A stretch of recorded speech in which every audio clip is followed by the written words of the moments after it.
രാജ്യതലസ്ഥാനം അതീവ സുരക്ഷയാണ്. രാജ്യതലസ്ഥാനമൊപ്പം തന്നെ ഡൽഹിയിലെ പ്രധാനപ്പെട്ട സ്ഥലങ്ങളെല്ലാം തന്നെ പോലീസ് വലയത്തിലായി കഴിഞ്ഞു. അതോടൊപ്പം തന്നെ അന്വേഷണത്തിന് പുതിയ ഏജൻസികളൊക്കെ വന്ന സാഹചര്യത്തിൽ NSG കമാൻഡോസ് അടക്കം ഇതുമായി ബന്ധപ്പെട്ടുള്ള സുരക്ഷാ ചുമതല ഈ പ്രദേശത്തിന്റെ ചുമതലയടക്കം ഏറ്റെടുത്തു. നമ്മളിപ്പോൾ ഈ ദൃശ്യങ്ങൾ കണ്ടത് ഒരു മനുഷ്യ ശരീരത്തിന്റെ അവശിഷ്ടം ഇവിടെ നിന്ന് ശേഖരിച്ചതിനു ശേഷം പോവുകയാണ്. അത് ഏറ്റവും ഭയാനകവും ഭീതി ജനിപ്പിക്കുന്നതുമായിട്ടുള്ള വസ്തു എന്ന് പറയുന്നത് ഈ സ്ഫോടനം ഉണ്ടായതിന്റെ 100 കിലോമീറ്റർ പരിധിയിലേക്ക് അല്ലെങ്കിൽ 100 മീറ്റർ പരിധിയിലേക്ക് ഈ മനുഷ്യ ശരീരങ്ങൾ ചിന്നിച്ചിതറി എന്നുള്ളത് തന്നെ ഏറെ സങ്കടകരവും ഭയാനകവും അല്ലെങ്കിൽ ഭീതി ജനിപ്പിക്കുന്നതുമായിട്ടുള്ള കാര്യമാണ്.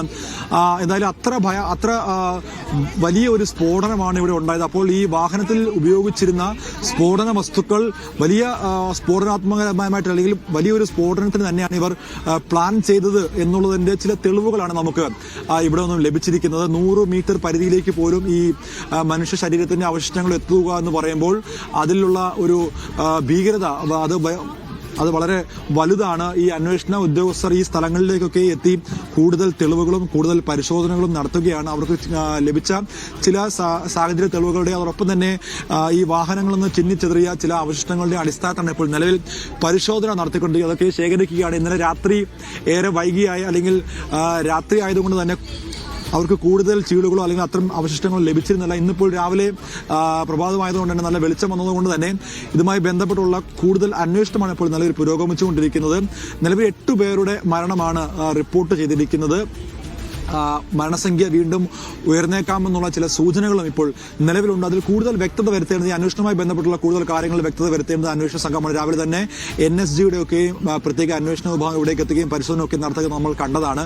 കൂടുതൽ വിവരങ്ങൾ നൽകേണ്ടതും ഈ അന്വേഷണ ഉദ്യോഗസ്ഥർ തന്നെയാണ്. അവർക്ക് ഇപ്പോഴും ലഭിച്ചുകൊണ്ടിരിക്കുന്നത് ഈ സ്ഫോടനത്തിന്റെ ചീളുകൾ, ഈ വാഹനത്തിൽ നിന്നുള്ള ചീളുകളാണ്. അപ്പോൾ നമ്മൾ മനസ്സിലാക്കേണ്ടത് ഒരു 100 മീറ്റർ പരിധിയിലേക്ക് വിവിധ സ്ഥലങ്ങളിലേക്ക് പോലും ഈ വാഹനം പൊട്ടിത്തെറിച്ചു എന്ന് പറയുമ്പോൾ ആ വാഹനത്തിലുണ്ടായ സ്ഫോടക വസ്തുവിന്റെ ഒരു പ്രഹരശേഷി അത് വളരെ വലുതാണ്.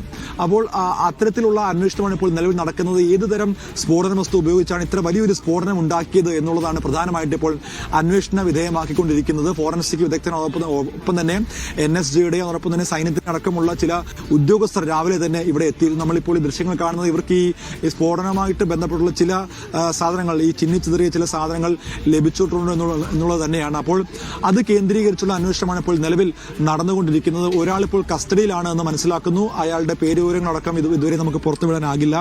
അതിൽ എന്തായാലും കേന്ദ്ര അല്ലെങ്കിൽ അന്വേഷണ ഉദ്യോഗസ്ഥർ തന്നെ അതുമായി ബന്ധപ്പെട്ടുള്ള കാര്യങ്ങൾ പുറത്തുവിടേണ്ടതായിട്ടുണ്ട്. കൂടുതൽ തെളിവുകൾ ലഭിക്കേണ്ടതായിട്ടുണ്ട്. സാഹചര്യ തെളിവുകളുടെ അടിസ്ഥാനത്തിലാണ് ഇപ്പോൾ അന്വേഷണം, CCTV ദൃശ്യങ്ങളുടെ അടിസ്ഥാനത്തിലാണ് ഇപ്പോൾ അന്വേഷണം പുരോഗമിക്കുന്നത്. കൂടുതൽ വിവരങ്ങൾ എന്തായാലും അന്വേഷണ സംഘം അല്പസമയത്തിനകം വിശദീകരിക്കുക അല്ലെങ്കിൽ പുറത്തുവിടുമെന്നാണ് ഇപ്പോൾ നമുക്ക് പ്രതീക്ഷിക്കാൻ പറ്റുന്നത്.